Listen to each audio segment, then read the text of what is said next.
My name is Andrei Roth, and I have the privilege of moderating this panel on security in the digital age, cyber threats. Before we start, though, I was asked by the organizers, just to remind you, at 5 o'clock, there's, I think, the last panel of the conference, which deals with about China and the West. So make sure if you want to participate, it's going to be on the 3rd floor. 5 o'clock, China and the West, 3rd floor. That's what you need to remember. Without further ado, I will actually try to stick to the schedule. So I will ask Mr. Mazilu, who is the Deputy Director of Cyberint, which is the division of the Romanian intelligence services dealing with cybercrime and the digital world, to sort of introduce us to the topic of the theme. So pretty much, what are really the challenges dealing with cybercrime, with cyber terrorism? What are the challenges facing Romania and the region? The Romanian Information Services also as part of the NATO task force.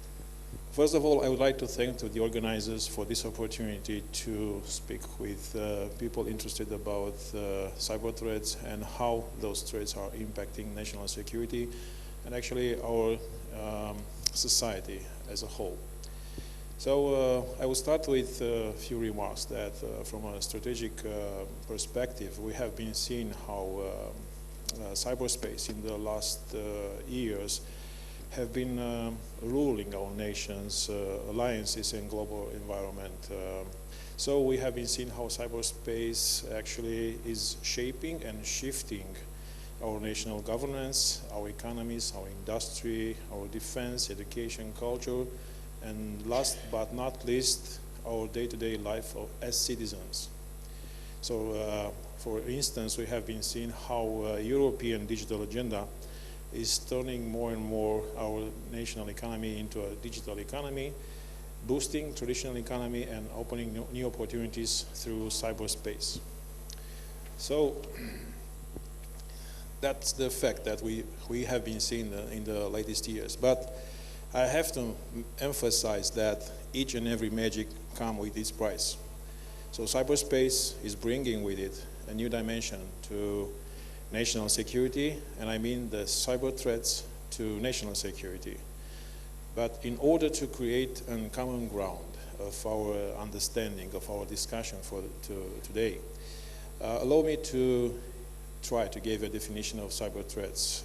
In our knowledge, cyber threats is a status quo produced by cyber attacks performed by offensive actors in order to affect availability, integrity, and confidentiality of cyber-critical infrastructures and impact the national security of Romania.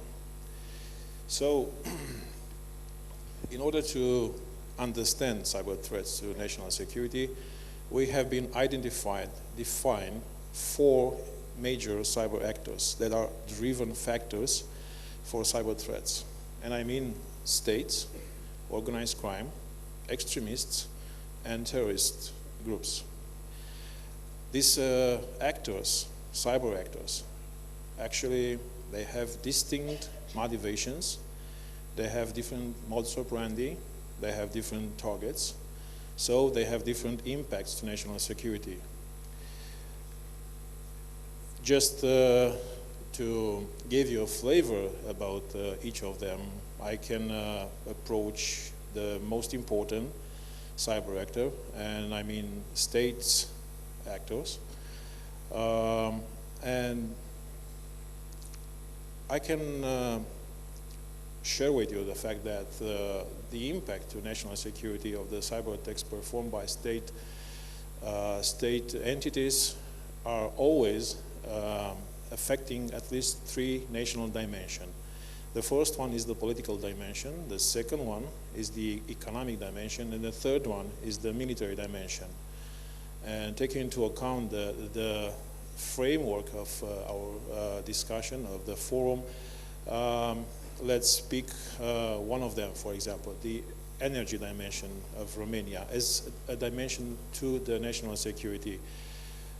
Try to imagine how relevant and how desirable are the that information, this information, national information that are produced by Romanian decision makers regarding to achieve the national goal of being or becoming independent from energy point of view.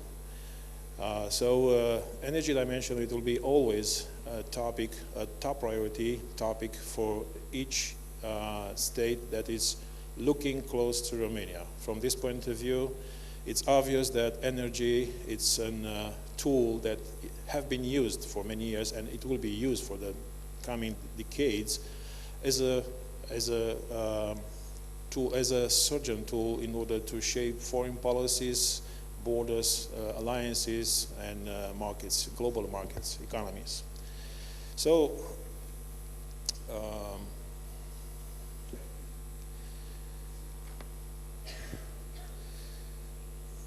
I think in order to answer to your questions, because I'm confident that each of you, each and every one of you have been attending this discussion, having some questions. It will be appropriate to challenge you by emphasizing some of the national factors that must be addressed by decision makers in order to have a solid cybersecurity as a part of national security. First of all, could be a question regarding cyber threats. Is a cyber threat a real threat to the national security of Romania and of a country, modern country? A second question could be if we need to have a specialized legal framework, and I mean a national cybersecurity law, and the relationship of this national law with the European NIS directive. So that could be another topic of interest in order to answer to your questions. But on the other hand, do we really need a national cybersecurity standard in order to assess the national cybersecurity status? Or maybe we can talk about how priorities, how important is to create an effective public-private partnership, and if yes, how we can accomplish a successful one. So I will leave those questions without an answer so far, and I will give back the floor to Adrian. I'm going to actually take the liberty of changing a little bit. It seems Mr. Surugiu is a little late. So if I may, Mr. Tătaru, because you also represent the parliament and you've actually been involved in writing and drafting the legal framework, existing legal framework on security. I think digital security and what the intelligence services deal with, they do require a level of oversight. That's very actual with the Snowden situation, what we've seen, the NSA leaks, WikiLeaks, everything. So what is the legal framework challenge? How does, the parliament is the oversight committee for the intelligence services in Romania, as far as I know. What are the challenges? How can the parliament ensure cybersecurity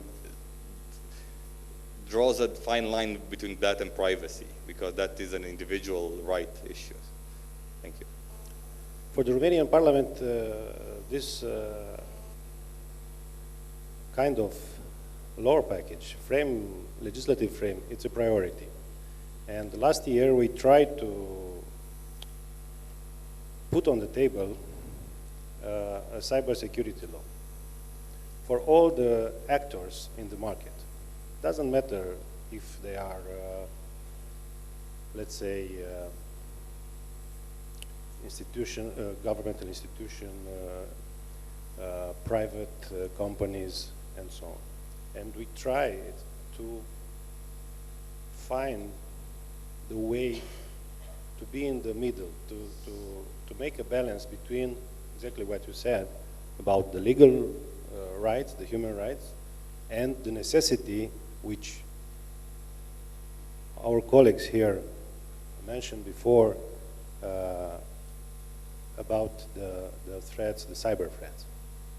And of course, they have a very big problem because they are in charge with this, and they must solve the problem when these problems appear. Okay, it's not easy to find a compromise between, let's say, the needs of the people who are involved to solve this problem, and, of course, what the public sector, the economic sector wants to be a free market. They want to encourage the people to come to take part to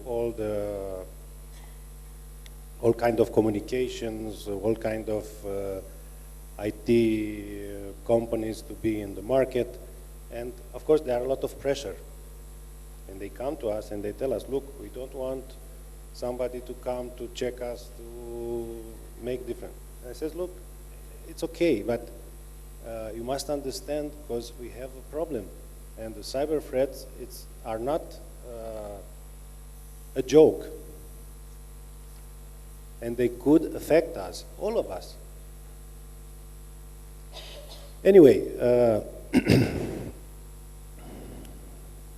we start again this year working to a legal frame, to a complex legal frame, to a new cybersecurity law, and we think in the shortest time we completed this law. But I want to ask Miss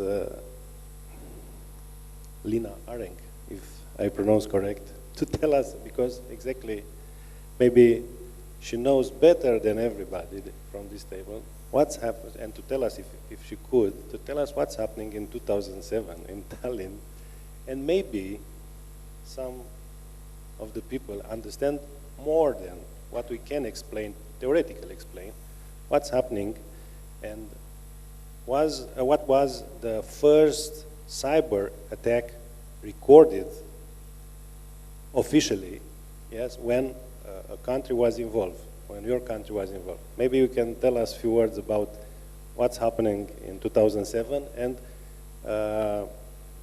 of course, out of the record, some details about, of course you know it, and if you can tell us, I think it will be interesting for us to know from you. If you could, thank you for your tips.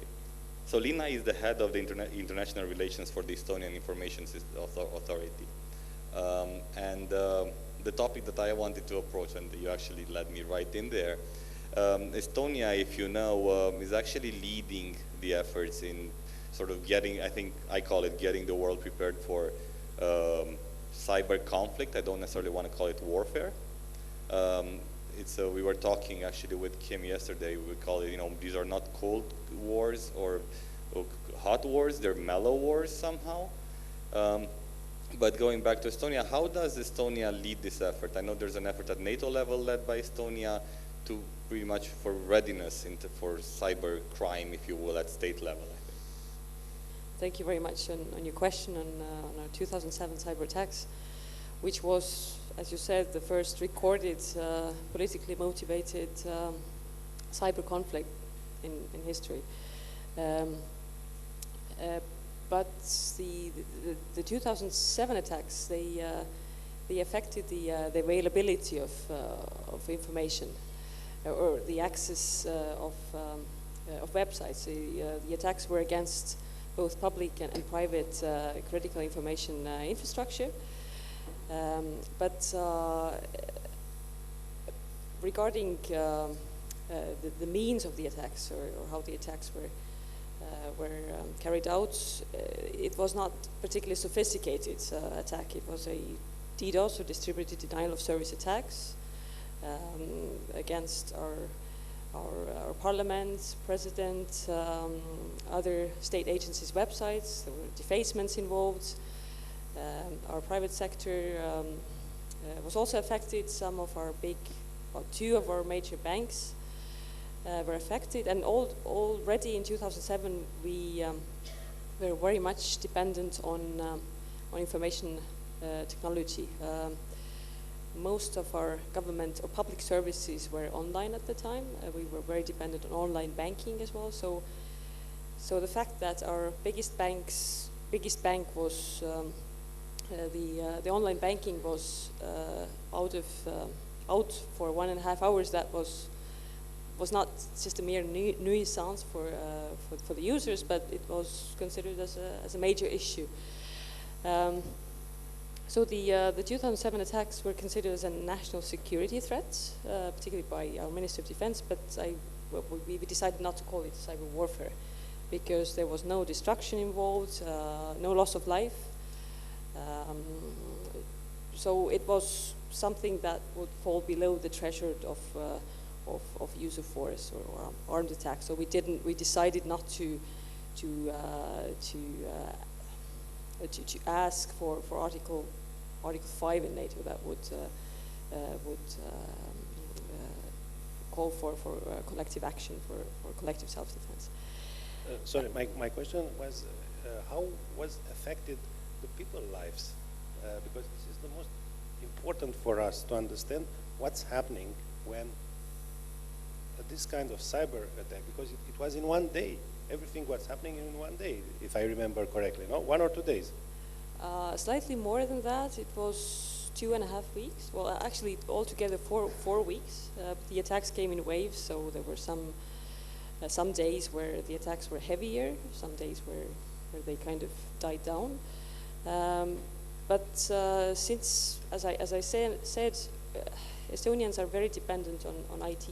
So our everyday services happen digitally because we have our national ID card that allows us to authenticate ourselves digitally and to sign documents digitally.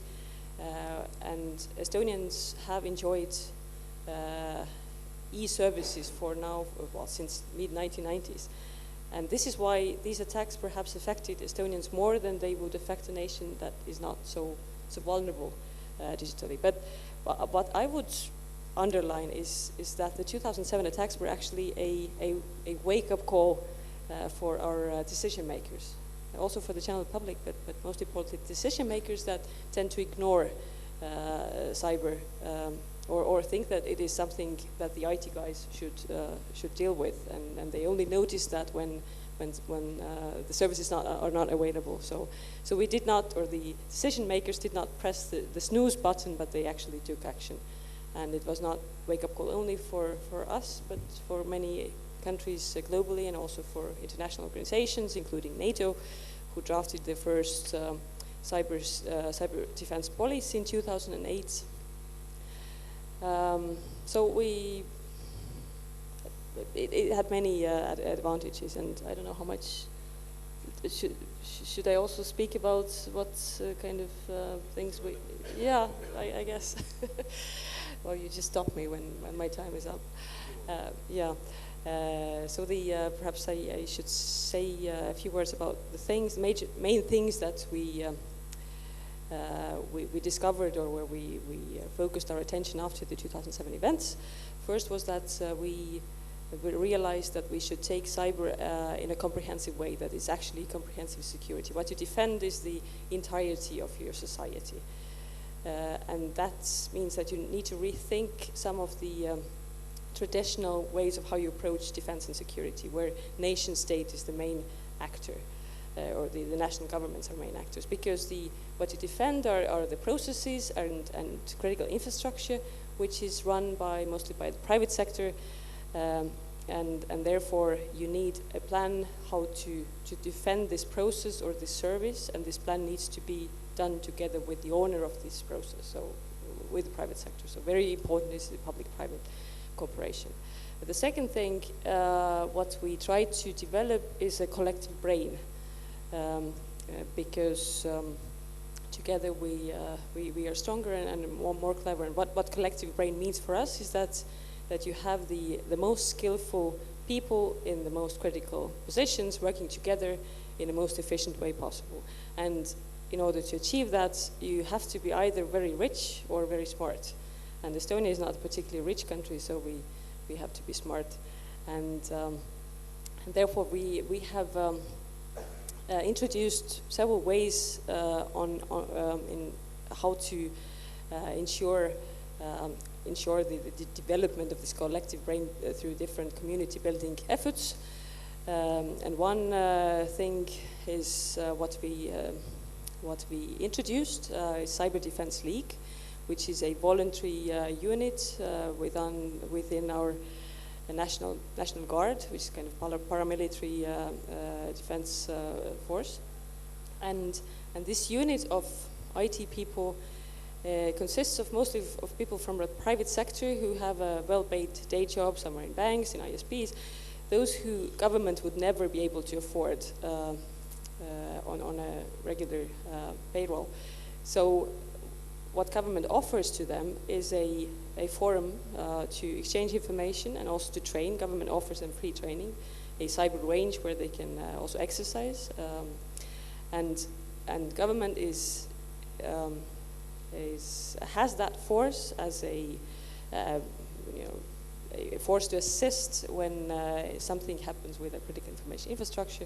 If there is another major incident or attack, so that we can use the skills of those people who know each other very well, who have developed a very good trust relationship also with government to assist us in defending these critical information infrastructure systems. And the third thing, if I also may, is what we're worried about is the complexity of the information systems. That everything from your watches to cars are growing in complexity. But how you approach security is that there is usually a separation between the system developers and system defenders. And those who develop systems don't care about security that much because functionality is very important for them. And those who care about security don't care about functionality. And therefore, in order to build a robust system, you need to build security into the system design. And we have united those two sides. So in my agency, Information System Authority, we have the system developers, those who build the different e-services, the core components of our digital government, and also those who secure the services. Our national CERT is located under our hats, and people who are responsible for critical information infrastructure protection as well. So I think this is also one of our major strengths and discoveries after the 2007 attacks. Thank you. Leads me to introduce Kim Zetter, who's a senior staff reporter for Wired magazine. She flew in from San Francisco for this conference. Kim is, I've been researching more. I found, actually she showed me her book, which is called Countdown to Zero Day. And she's very much focused on what's happening at the level of cyber conflicts. My question to you is, what is Zero Day? And how prepared are we for it? So a zero day is very valuable to attackers, nation-state attackers and criminals. They can sell for anywhere from $5,000 to more than $1 million on the open markets, on the underground markets. The zero day is used to get into your system. It's not necessarily the virus or the Trojan horse that actually does something to your system. That's considered the payload. The zero day is a carrier, like a missile, and it gets the attacker into your system, and once they're on the system, they can install more tools. If you and what are really the implications? I know there's been cases of zero day. There's been zero-day incidents around the world. If you can maybe elaborate on some of the quote-unquote more famous ones and how we can really be prepared for them. I think this also goes for the Romanian intelligence service too. You can't really prepare for a zero-day attack. That's the beauty of it and why they're so valuable. That there's very little way to detect it. Sometimes you can detect activity in a system that can tell you that something's going on. One of the most famous attacks you may all be familiar with called Stuxnet, which was an attack against Iran's nuclear program conducted by the US and Israel. And that used a total of 5 0 days to spread to the systems in Iran. Ultimately, it was only discovered, the initial infections began in 2007, as far as we know, and it wasn't discovered until, the attack wasn't discovered until 2010. So that'll tell you how stealth these are, that they can sort of lay in deep layers within systems and can't necessarily be detected. It only got detected by chance when some systems in Iran unrelated to the nuclear program started crashing. And then investigators started looking at it. But oftentimes, I will tell you, the majority of attacks that happen, intrusions that happen, go undetected on average between 1.5 years and 3 years. And in the U.S., and I assume that this is the same elsewhere, the person that's infected, the system or the company that's infected, oftentimes isn't the one that discovers the attack. What often happens is that the FBI will notice, in the case of cyber criminal attacks, they'll notice credit cards being sold on the underground or other data being sold on the underground. They can sort of trace it back to what the intrusion was, and then they'll tell the company, we think you've been hacked. And then they start to investigate. So these things will stay on systems for years and years. And in terms of the nation-state attacks, much longer. Mr. Augustin Jianu, he's the General Director of the Romanian National Computer Security Incident Response Team, one of the longest acronyms.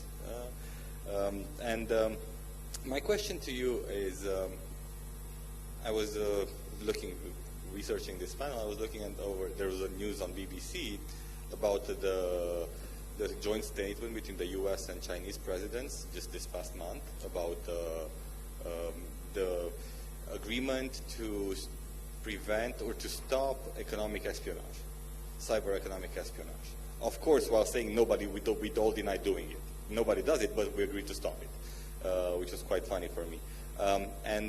One of the problems that I've seen, and that I know also in my role with the cyber crime, it's hard to identify the perpetrators. What does CERT, and what are the levers that you can use for attribution? How does attribution happen? What are the challenges with that? So if you can enter a little bit in that topic. In order to answer the question, or to help you have a better understanding of what it is that we do, I'm going to briefly discuss what the CERT is and what we do. So the acronym of CERT stands for Computer Emergency Response Team, or in a newer definition, Computer Emergency Readiness Team. So that is, in fact, working under the assumption that there's no perfect security. There's no perfect security. We have to prevent, of course, but it's very important how we respond to a breach, how we respond to an attack. So CERT is mainly a technical body of computer geeks that you call upon when you have a problem, right? The acronym and the entire philosophy was born in the 80s at Carnegie Mellon when they had like the first documented, recorded worm attack, and they made up like a team with some procedures in order to better address future such threats. So we don't deal with espionage. We don't deal with investigating in terms of what the intelligence service is doing or what the police is doing. We only deal with the technical aspects. We help the victim remediate, right, and help prevent future such attacks. So it's very difficult for me to try and answer this type of question. We have no attributes with regards to those types of activities. But in any case, attribution of an attack, attribution of a malware is very difficult, not for us, not for Romania, but worldwide, for everyone. It's very difficult. You cannot like torture a malware to say where it's from, right? You can only detect some signs, of when the data is most accessed or downloaded. So you can see the working hours. You then may try to pinpoint which place of the planet, uses those working hours. You can also see they use some special language, some special characters, but that can only be an indication, because if the attacker is smart enough, he can place those characters. For instance, if you see Cyrillic characters in a malware, you may think that it's a Cyrillic using, alphabet using country, but there also might be a smart enough actor to place that on purpose, just to set you on a wrong path. But so regarding what we do, I wanted to complete the explanation and touch upon what Senator Tătaru has said. So we're basically like a firefighting team for the internet, right? So every CERT for every entity is such a fire brigade. And we give recommendations, just like firefighters do, to have extinguishers, to have smoke alarms and such.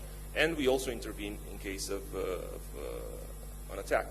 So what Senator Tătaru was trying to say, there's very poor security culture in Romania among the general population and politicians as well. So the law on cybersecurity was declared unconstitutional in Romania. The ones that said that Big Brother was trying to spy on you actually did not quite understand what the technical mechanisms and procedures of security response team are. So they're saying, like, if you have a smoke detector in your house and it's connected somehow to the fire brigade, just to give them a real-time, real-time situational awareness if there's fire somewhere, they're saying, oh, the government has microphones or cameras in that smoke detector. So it's basically a lack of proper understanding, right? But also what they're saying is when the fire brigade comes into your house just to extinguish the fire, they're going to write down what you do, what they saw in your house. That's not how it works.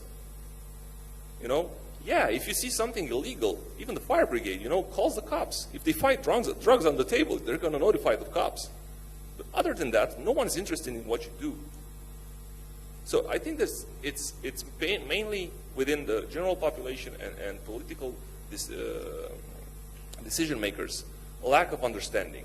And a lack of understanding also on the threat, because as Mr. Mazilu said, the threat is very, very real. And as it happened in Estonia in 2007, in Korea in 2009, many other countries, it will happen to us sooner or later. Or it already has happened and we just don't know it yet. Because 0 days, you asked Kim about 0 days. 0 days are, you can use one perpetually, effectively. If you don't have a security researcher to detect it, then you don't know that someone has penetrated your system using that 0 day. Let's take, for instance, the SSL heartbleed bug, right? It was around for 1 year. So for over 1 year, SSL servers were vulnerable, and you could actually download data from the memory of the servers with legitimate activity. Sort of. It looks like legitimate activity. You cannot detect it. So with that security hole there, being for 1 year there, we just detected it 1 year after. It was patched. We assisted people in trying to patch their servers. But who knows what happened in that year? Who knows how much data has been gathered from systems all around the world?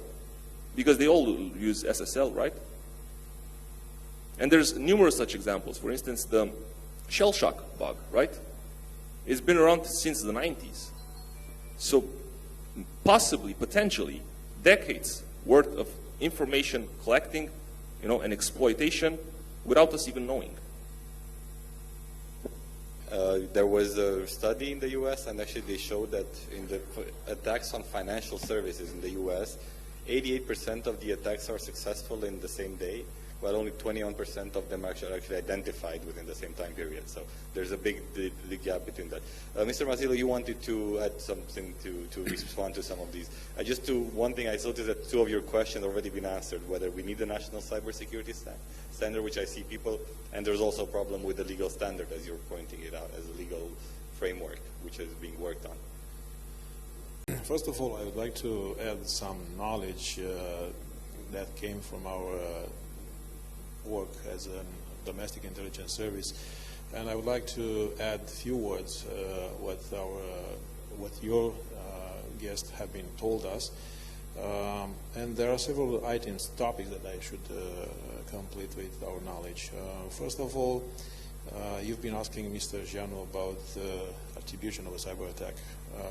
Actually, this is our main mission as an intelligence service, that after the cyber attack have been discovered and from a technical perspective have been stopped, have been countered, we actually as an intelligence service, we do not stop our investigation until we'll be able to put a right identity of the aggressor.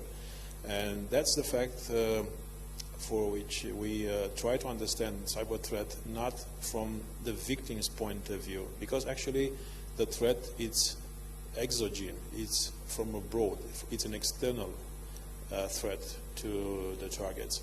From our point of view, we are trying to understand the reasons of the aggressors, the tools that have, procedures and techniques that they have been involved in order to perform a cyber attack.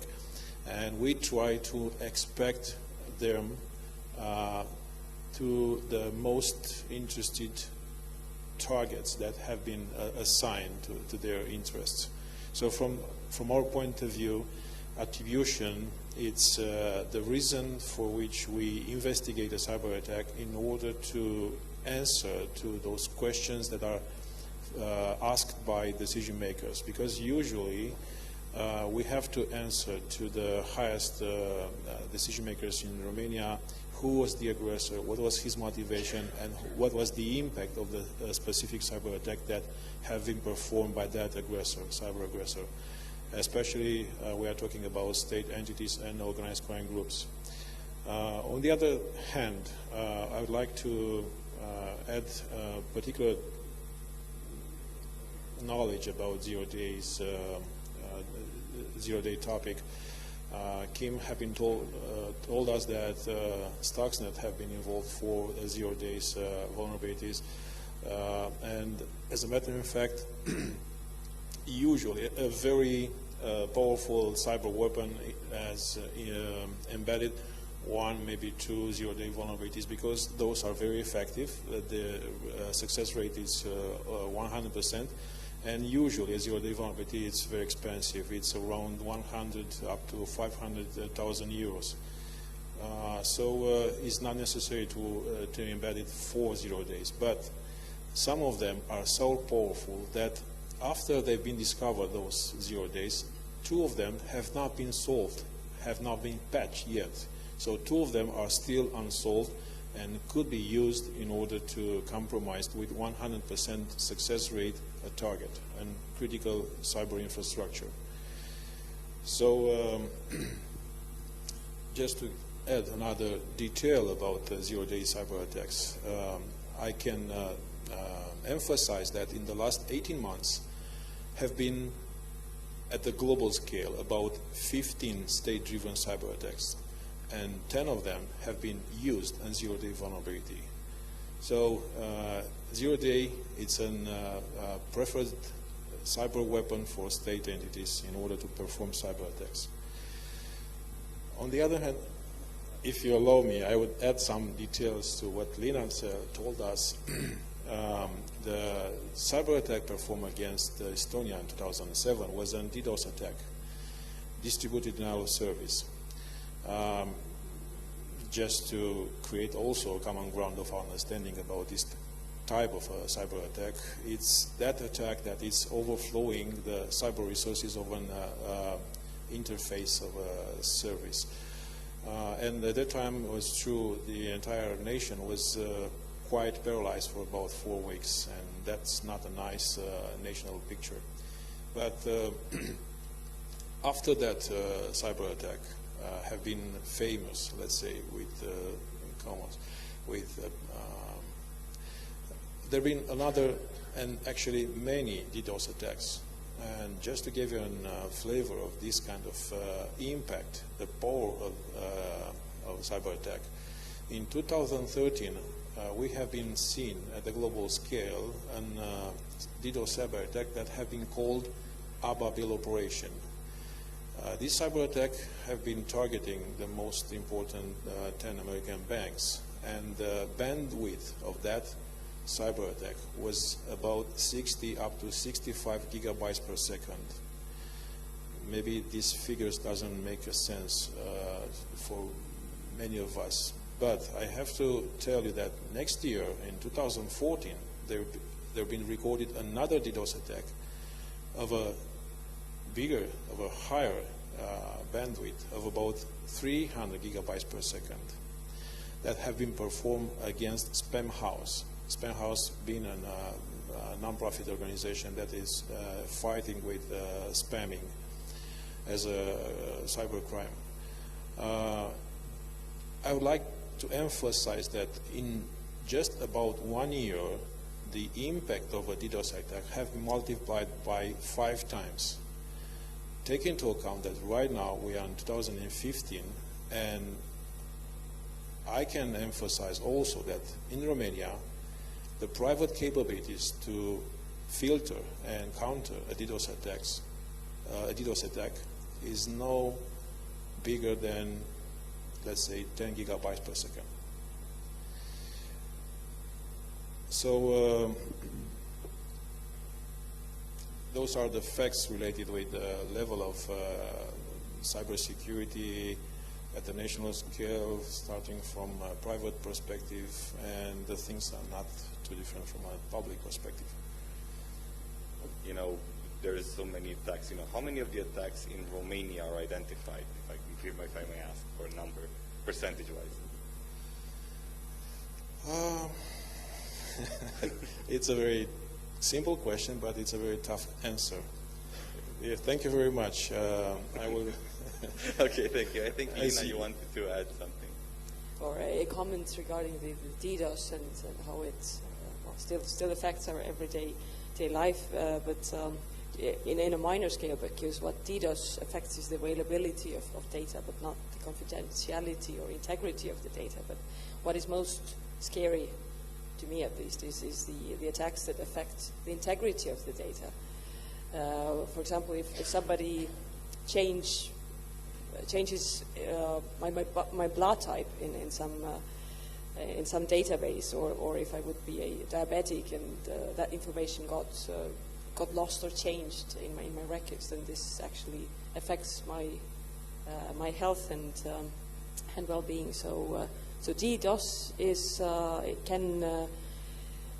can affect the nation. It is a disturbance, but it's not I guess an attack against the national security, really. But I would also like to comment on the debate started on the privacy versus security.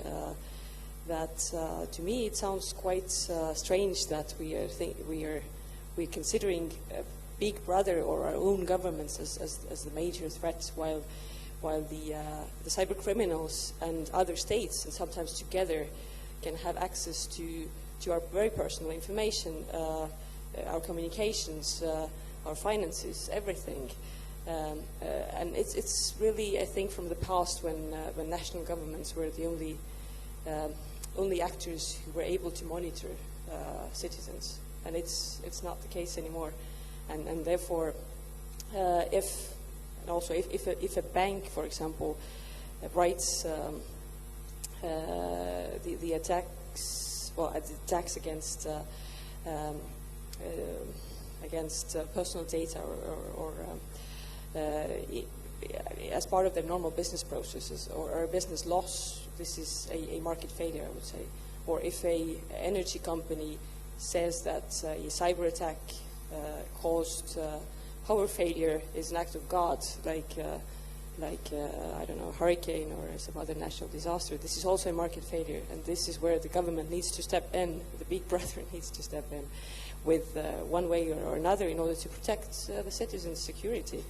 And well, how we do in Estonia is by offering the citizens the ID card by which they can identify themselves securely online, and also that ID card works for every government agency to access the databases, to access the critical services. So this is how we do that, but there are different ways to do that. But I think the big brother worry is really ridiculous nowadays. Mr. Jianu, you wanted to add? Yeah, so I wanted to give you some numbers and my personal opinion, just to reinforce what Liina has said. In 2014, we processed close to 78 million alerts. that regarded 2.4 million IPs. So in order to understand the numbers, you first need to know that in Romania, IPs for residential sector is allocated dynamically. So if I connect today to the internet, I have one IP. If I connect maybe tomorrow, I have different IP. So the number might be higher. So the 2.4 million IPs might be higher than the actual number of clients or of compromised PCs. So might be 5 times higher than what is the number of clients. We don't know that. Only the ISPs can tell us that. But it builds the case that a significant number of people in Romania are compromised, and the attackers have full access to their computers, full access to their data, and actually use it to sell it on the internet, you know, for botnet attacks and whatever. So a significant percentage of the population in Romania is already compromised. They don't even know it. Criminals have access to their data. They don't even know it.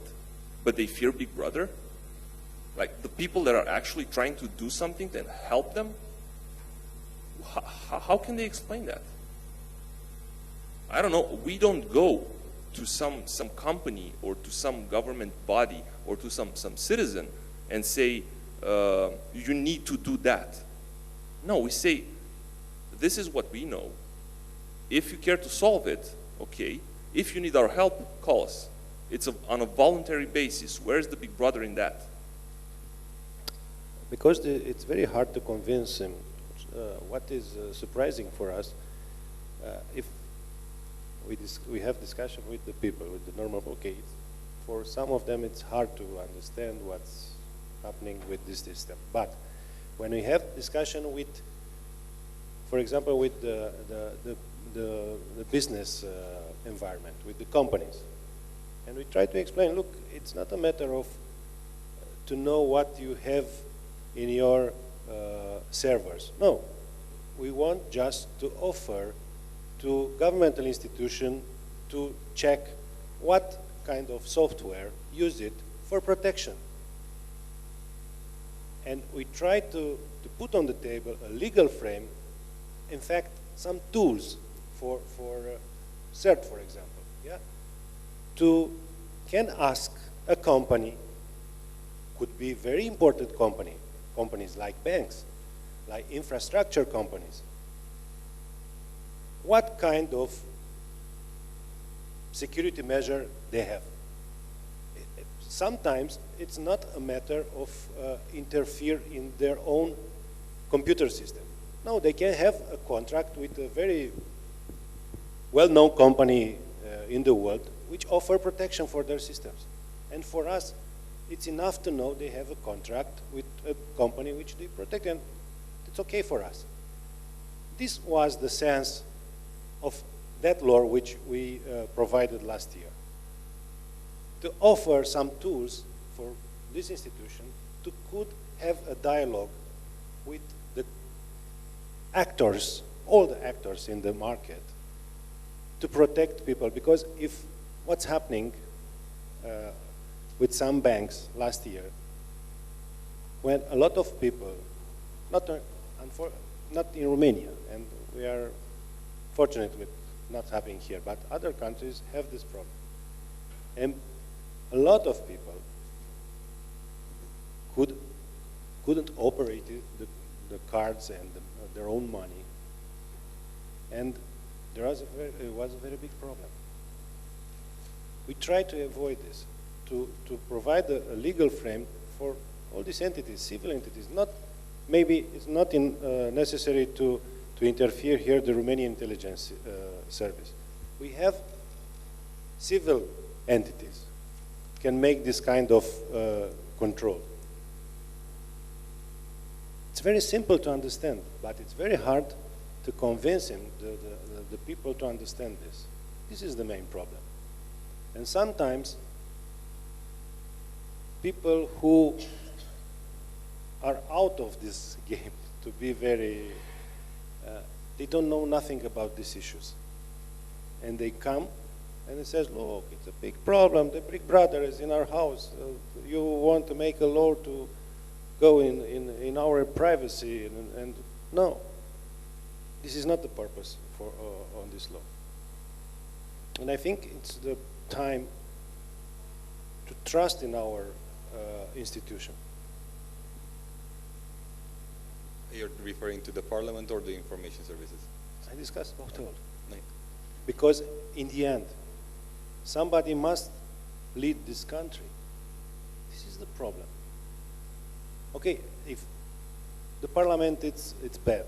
The Romanian information service, it's bad. The CERT, it's bad. What is good? If I In the can end. maybe bring him into the conversation, because I know the US has a long debate about privacy. Yeah, well, obviously we have a huge debate in the U.S. going on right now between privacy, civil liberties, and national security.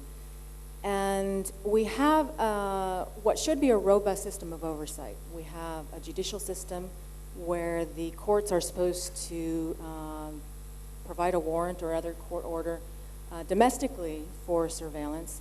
And we also have lawmakers, congressional representatives who are supposed to be briefed on national security issues to make sure that they comply with the law. The problem is the oversight is broken, and neither of those systems of oversight work. In terms of surveillance, surveillance these days is very technical. It used to be not. You know, surveillance involves breaking into a building using moles, physical espionage. These days, it's involving very, very sophisticated surveillance tools. And the people who are providing surveillance or who are providing oversight don't understand the tools. So when the NSA would come to lawmakers and say, don't worry, it's not collecting content, it's only collecting metadata. Lawmakers didn't have a clue what metadata was. In fact, the majority of the world didn't understand what metadata was until the Snowden leaks. And now we understand really what someone can do with metadata. Metadata, let's say with a phone call, says who you're calling and who's calling you. It's that call record, it's the date and time and the length of the duration of that call. Email, it's who you sent email to, who you received email from, the IP address it's going to. That kind of data can actually reveal a lot about relationships between people. In the US, we have, as part of our Constitution, you have a right to free association with whoever you want. But this kind of collection of metadata can develop relationships and establish relationships between people, and it can also extend the level of surveillance. So, for instance, we have, the NSA had what was called 6 degrees of separation. You might be the official target, but then they would look at the call records and see everyone that you're calling, and then those people become a target, and the people that they speak with become a target. So you can see how this spreads. So going back to the oversight, though, lawmakers are briefed in closed-door sessions on classified programs. Oftentimes, they're not allowed to have their legal staffs with them. So we have a lawmaker one. Many of our lawmakers actually don't have any legal training. We have lawmakers who aren't lawyers, don't understand constitutional basis of our laws.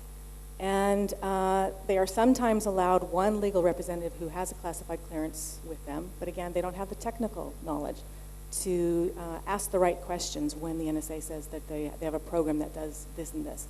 Second problem is the same thing with the courts. Courts also don't have technical training, so that if the NSA, or actually domestically the FBI would come into the courts and say, we want to, we have a warrant here and we're only using very strict and narrow search terms on this data. And the judges don't understand that actually these search terms are not very narrow at all. And if you, for instance, come into a court and say, I want to have all the data from this IP range. And it turns out this IP range can be going to hundreds and thousands of users. Instead of asking for IP range, or I want to surveil IP range of this company. This company can be an ISP, and then you're surveilling everyone who's a customer of the ISP. So courts don't understand what they're dealing with. They don't understand what they have oversight over, and neither do lawyers. So we do need more protection. And I don't think that we should just trust government to say, hey, we're the good guys, you should be worried about the criminals out there, not us. In the US, it was a question of traditional security and traditional intelligence done by electronic means. So it was a question of surveillance.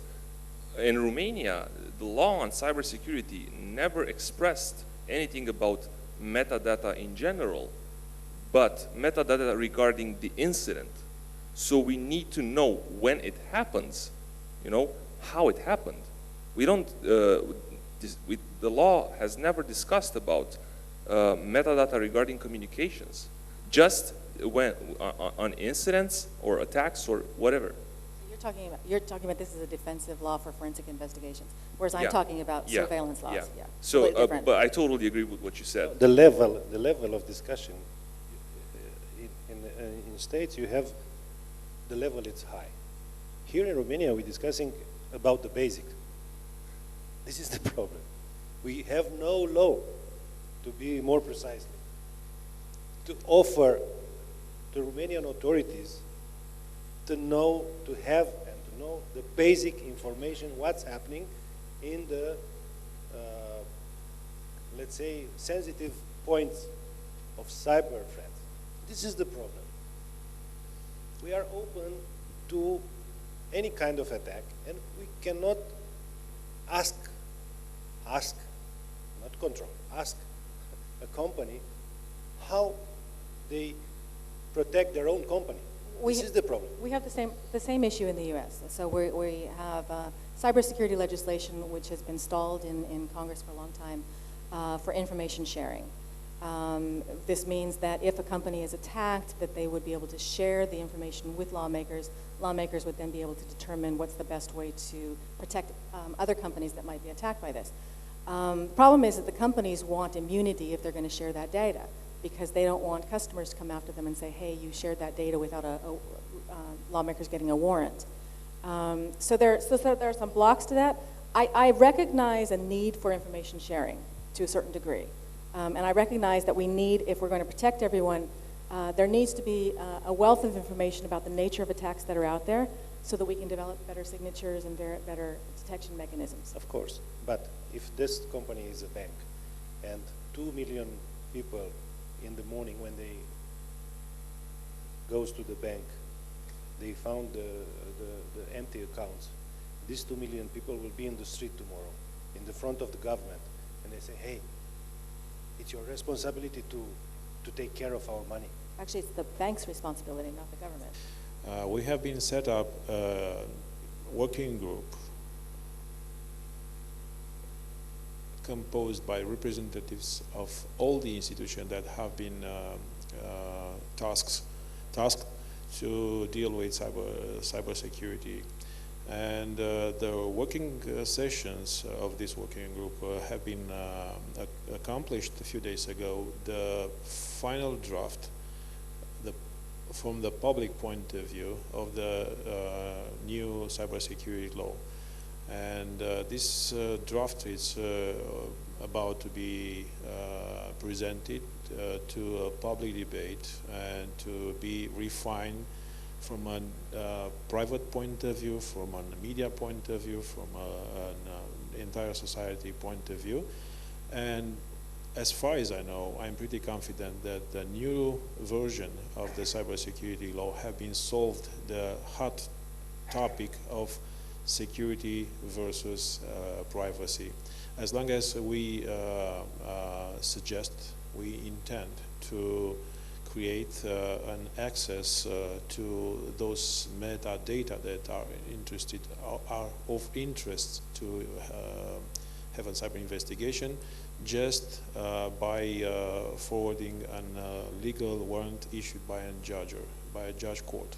So from this point of view, it will be a fully legal procedure that will allow institutions to access private data based on legal requirements that we have to fill in order to get access into private areas. So, please. I want to dwell a little bit more on this tension between security and privacy, because I think it's really important, especially because recent conversations in and security and defense point out to the fact that the future of security is going to be in the cyberspace, or the future of warfare is going to be in the cyberspace. And if this is the case, then a lot more attention and effort will go into cybersecurity. And so a lot more people are going to feel like their rights to privacy and public and private life will be infringed upon. So the challenge is to policymakers and people representing government agencies and having responsibilities in ensuring cybersecurity and security at large, so to speak, to get the people sort of on board of the security solutions that they're proposing. And here's my question. If indeed the future of warfare, however we understand warfare, is in the cyber arena, how are we going to engage with the public and explain to the public what we are doing and why, in order to avoid, or at least to better engage with debates like the ones we've seen in Romania with respect to Big Brother and so on and so forth? Thank you. I can add that in addition to oversight, you also should have transparency. And cyber warfare is sometimes a bit overhyped, I would say. And the lesson that Estonia learned from the 2007 attacks was that when in the beginning it was considered as a national security threat, and MOD, Ministry of Defense, took the lead to draft the first cybersecurity strategy and to also to coordinate the implementation of the strategy, then we quickly realized that in order to engage different stakeholders, be it private sector and also the public, NGOs, MOD is not the right place to coordinate that or to hold that portfolio. And therefore, it was decided to transfer this obligation from the Ministry of Defense to the Ministry of Economic Affairs and Communications, a civilian agency who has a long tradition of working together with the private sector. And you definitely have more transparency there when you implement strategies, when you open different legislation to debates with the public sector, etc. And then, of course, you must have also some very practical means to show your population that you are open and transparent. And if I can draw another lesson from my country, then also connected with the ID card, I have a right or a possibility to log in to a state portal with my ID card and see a log of which agencies have public or private agencies, can be either bank or a hospital as well, or police, etc., who has accessed my data from different databases. So I can get this log, and if I see any mismatch there, then I can go to court with it. And we have had some cases where policemen have been charged of not using their powers correctly. They've either accessed the data illegally about their neighbors or boyfriends, etc. And there have been actual cases where they have been dismissed from their possessions. So. Yeah. So this is a very complex concept, and to be honest, this is not just my job. It's one of my hobbies since '99 when I graduated at National Defense College. That was the title of my final thesis. But what I can emphasize is what the Chinese strategists Sun Tzu have been telling us about 2,500 years ago. And he said that deception is the secret ingredient of a successful war, battle and war. So try to imagine how difficult it is to create an image into the enemy's minds that you are far away when you are close, or vice versa, or trying to look like a powerful army since you don't have such power. But imagine the same desires, the same goals, the same aims to be fulfilled through cyberspace. So actually cyberspace right now is giving the opportunity to carry on a war during peacetime. There have been several cyber attacks that are having all the features of a cyber war, and that have been taken place a few years ago. And to be honest, this process is not quite relevant, emphasized by our knowledge so far. As long as we are talking about APTs. APTs, it's the acronym from Advanced Persistent Threat, and usually, like Stuxnet, we've been learned about this cyber attack in 2010, in June, but the malware forensic and the journal cyber forensics have been emphasized that that work have been started with at least 3 years before. So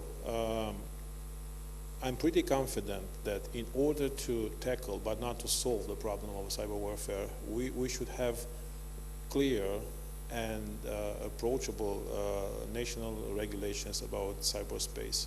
So the main milestone, the first milestone of establishing a national solid cybersecurity is to have a national cybersecurity law. And after that, we should prepare citizens and future generations by establishing a consistent national education system to make them to understand cyberspace as the fifth dimension of society, and on the other hand, to develop highly skilled people ready to tackle and to live in cyberspace. I have a different question to the Romanian intelligence. So I was reading one of your comments before in the media that 3 out of the 10 major hackers I think in the world are Romanian. So does the Romanian intelligence, going back to the global agenda, support the global fight against terrorism by preventing it in Romania? The fact is that Romania is not anymore the origin of cyber attacks performed by having criminal objectives. Romania succeeded in the last, let's say, 10 years to implement some new cyber technologies starting, and as a matter of fact, Romania is on the 4th place on the global scale in terms of bandwidth of internet access. So right now, Romania is on the 4th place in the world. That it's an advantage, a technical advantage that have been understood and exploited by cyber organized crime groups, especially from the eastern part of Romania, that have been using those cyber infrastructure established by Romanian private companies in order to deceive their origin and their motivation. So Romania is right now, and that is for about a few years, not the origin, not anymore the main origin of cyber aggressions, but the transit point, the proxy for other origins. I totally disagree with what you said. I don't think that, and Mr. Mazilu is right, our report, our official report, clearly states that all the attacks and everything coming from Romania is actually some sort of proxy attacks. They use the botnets here, they use vulnerable systems here just to anonymize their attacks. But actually, cybercrime has gone, has been, dismantled after the Budapest Convention, by FBI working with the police and prosecutor's office in Romania. So it no longer is the case. I don't think it's the case. But I have seen an attack, like a spear phishing attack, that spoofed the type of Gmail, notification saying hackers from Romania have compromised your email. Please log in here, input your username and password to, to solve the issue. But yeah, so it's more a myth, and I think it's easy to blame stuff on Romania. It's much easier than to blame it on the other countries. So, but it's myth. It's a myth. So.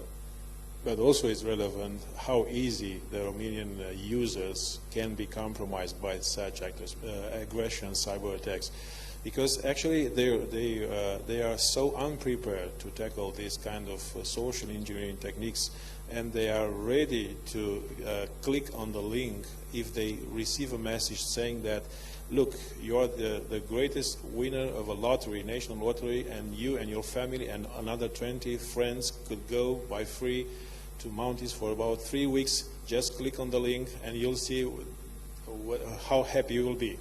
And the user, the receiver, will click on that link thinking that he or is a winner, but actually his computer, starting from that second, will be compromised, and he will have no idea that his computer will be used to target.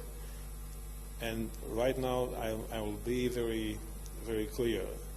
That computer could be used to aggress a server of a nation, could be used to steal credentials and personal data of a customer, bank customer from Western countries, from United States, from all over the place. That computer could be used to deny the availability of a social service through internet. That could be used for performing a lot of cyber crimes, and he will never knew.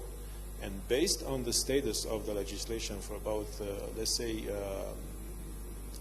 3 weeks ago, 1 month ago, the Romanian authorities could learn that his computer, that a Romanian computer having compromised, we actually can understand if he's a victim or he's aggressor. But having no legislation, we could not have his identity and tell him that, look, your computer is compromised. You should use some antivirus software and clean your computer and don't be a victim or aggressor anymore. Because we could not learn the identity of a user, of an IP owner. I think we have another question here in the front.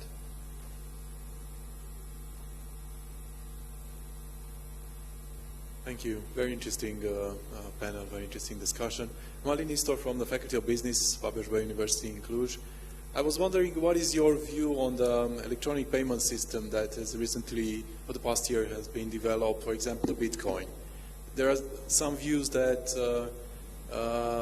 we should be, to avoid taxation, for example, or to avoid the banking industry. And for example, there are other companies that already accept such payment system. Would this be a future for payment systems? Do we in 10 or 15 years get our salaries, for example, in Bitcoins? Thank you. Yeah, I mean, it's a big debate in the U.S. now, and it's growing in terms of payments. You know, restaurants, bars, e-commerce have all offered the ability to pay in Bitcoin. Obviously, there are concerns from law enforcement as well, because it's an unregulated monetary system at the moment. And so Congress, at least in the U.S., is looking at how can it be sort of drawn in or pulled in and put under some kind of regulation practices. There's also the concern, or there has been the concern, that it offers anonymity, and so it can be used for money laundering, and it's used by a lot of criminal elements. They've become, I think, a little better at identifying Bitcoin users in some regards. And that's not quite perfect yet, but yeah, there's a lot of tension there, and I think that you know, there's still a question in terms of it becoming mainstream for the average person to be using. I think that there's still a big barrier there. You know, you can, because Bitcoin is almost anonymous, you can actually use Bitcoin paying mechanisms to finance illegal activities, both in a traditional way and in the cyber way. But Bitcoin has a technical advantage that I think banks should envision, and it's the distributed nature of the system that makes it impossible to DDoS. So maybe banks should look into that. If it's the coin of the future, I wouldn't know that. I couldn't say, but as Kim said, I think it needs more popular support, and there's a threshold right now that is not being crossed by too many people. Can I answer to your question if it's for quite late for this panel? You've been asking me how many state-driven cyber attacks we have been investigated last year. Is that right? How many we can identify now? Not percentage-wise. I did not want an absolute number. Just have you asked about the out number? of all the cyber attacks, how many we identified and we know where they came from? Well, you cannot determine percentage-wise, just absolute value, because those you don't know, you don't know. How can I say how many have been identified? Okay. No. Actually, what I'd like to emphasize is that when we are talking about state-driven cyber attacks, the number is not relevant, but the impact to national security and the impact to our allies. Because Romania is not anymore a single state having a strategic geographic position, but it's a member of a global alliance, and it's a member of a